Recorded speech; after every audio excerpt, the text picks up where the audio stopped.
Welcome to VTV Andhra Pradesh. మాకవారపాలెంలో అంబరాన్నంటిన సంక్రాంతి సంబరాలు. మండల కేంద్రంలో మాకవారపాలెం రామాలయం వద్ద సంక్రాంతి సంబరాలు అంబరాన్నంటాయి. ఉదయం నుంచే రామాలయం వద్ద ముగ్గుల పోటీ నిర్వహించారు.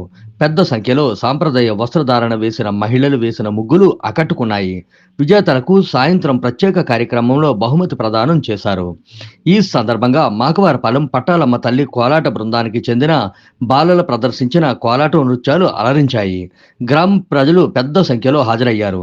ఈ సందర్భంగా ఏర్పాటు చేసిన సభలో భారతీయ జనతా పార్టీ ఓబీసీ మోర్చా జిల్లా అధ్యక్షుడు డాక్టర్ కిల్లాడ సత్యనారాయణ మాట్లాడుతూ తెలుగు సాంప్రదాయాలను పండగలను కాపాడడం ప్రతి ఒక్కరి బాధ్యత అని అన్నారు. బీజేపీ జిల్లా అధ్యక్షులు సూర్యనారాయణ మాట్లాడుతూ హిందూ ధర్మాన్ని, హిందూ పండుగలను పరిరక్షించుకోవాలని అన్నారు. బీజేపీ నర్సీపట్నం టౌన్ అధ్యక్షుడు బోలెం అప్పన్న దొర, రూరల్ అధ్యక్షులు నిద్ర శ్రీను, బీజేపీ నాయకులు బోలెం శివ, మాకవారపాలెంకు చెందిన బీజేపీ నాయకులు రుత్తల జమీల్, ఆంజనేయ తదితరులు ఈ కార్యక్రమంలో పాల్గొన్నారు. మరి మన హిందూ ధర్మాన్ని మన ఈ పాత రోజులన్నీ మళ్ళీ గుర్తుకొచ్చేలాగా మీరందరూ సహకరిస్తారని కోరుకుంటూ సెలవు తీసుకుంటున్నాను. ఇప్పుడు కొత్త తరానికి పరిచయం చేయాల్సిన బాధ్యత మన అందరి మీద ఉంది. కోలాటాలు అంటే చూడు, చాలా మంది డ్యాన్స్ క్లాసెస్ అని చెప్పేసి మంచి డ్రెస్సులు వేసుకుని పిల్లలు తీసుకెళ్తే అది చాలా గొప్ప విషయం అనుకుంటున్నారు.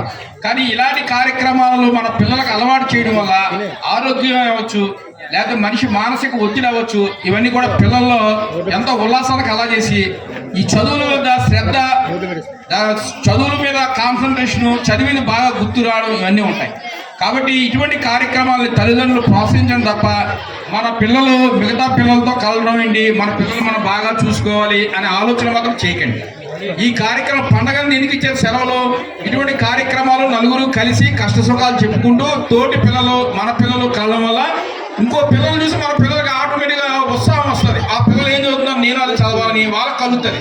తల్లిదండ్రులు చెప్పింది పిల్లలు ఎప్పుడు వినరు. ఎందుకంటే ఇప్పుడు మనం ఇబ్బంది పెడతా ఉంటాం, బాగా చదవాలి బాగా చదవాలి బాగా చదవాలని. వాళ్ళకి ఏంటి అర్థమన్నా చదివే అనే ఆలోచన వచ్చి ఇబ్బంది పడతా ఉంటారు. అదే కాకుండా ఈ పిల్లలు కలవడం వల్ల మిగతా పిల్లలు ఏం చదువుతుందని చెప్పి వాడికి ఉత్సాహం వచ్చి చదువులో కూడా ముందుంటారు. సో ఇటువంటి కార్యక్రమాలు ఇది ఒకటే కాకుండా ఆరోగ్యం ఒకటే కాకుండా మన సంస్కృతి ఇతరులుగా కాదు, మన సంస్కృతి నిలబెట్టవలసిన బాధ్యత మన మీద ఉంది. మన సంస్కృతి అంటే ఏంటి, పండగలు వచ్చాక ఈ పండగకి ఏం చేయాలి, వినాయక చవితికి ఏం చేయాలి, సంక్రాంతి ప్రాముఖ్యత ఏంటి, దీపావళి ప్రాముఖ్యత ఏంటి, దానివల్ల పర్యావరణంలో కలిగే లాభాలు ఏంటి, ఇటువంటి అన్ని పిల్లలకి ఆటోమేటిక్గా తెలియనిపోవడంతో చదువు పుస్తకాల్లో లేని మీ పెద్దల వల్ల వాళ్ళకి పోవడంతో అవగాహన ఏర్పడతాయి. ఇటువంటి అవకాశాన్ని మీరు పిల్లలకి కల్పించాల్సిన బాధ్యత మన మీద ఉంది.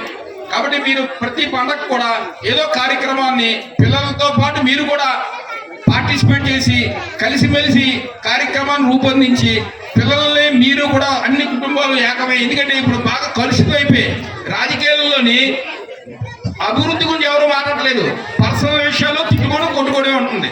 సో అటువంటి అన్ని దూరం అవ్వాలంటే ముందు ప్రజల్లో మార్పు రావాలి. మనందరం కూడా ఇటువంటి కార్యక్రమాల్లో ఏ పార్టీ అయినా సరే అందరూ కలిసి పాల్గొనడం వల్ల ఏముందంటే ఆయన మీద ఉన్న నీకేమైనా ఇబ్బంది ఉన్నా రాను రాను చిచ్చా ఇంత మంచి మనిషి మీద నేను ఎందుకు అపార్థం చేసుకున్నాను, ఆ రోజు చూసుకోవచ్చు యాక్షన్లో, ఇప్పుడు అందరూ కలిసి ఉండాలి అన్న భావన ఇటువంటి కార్యక్రమాల వల్ల జరుగుతుంది.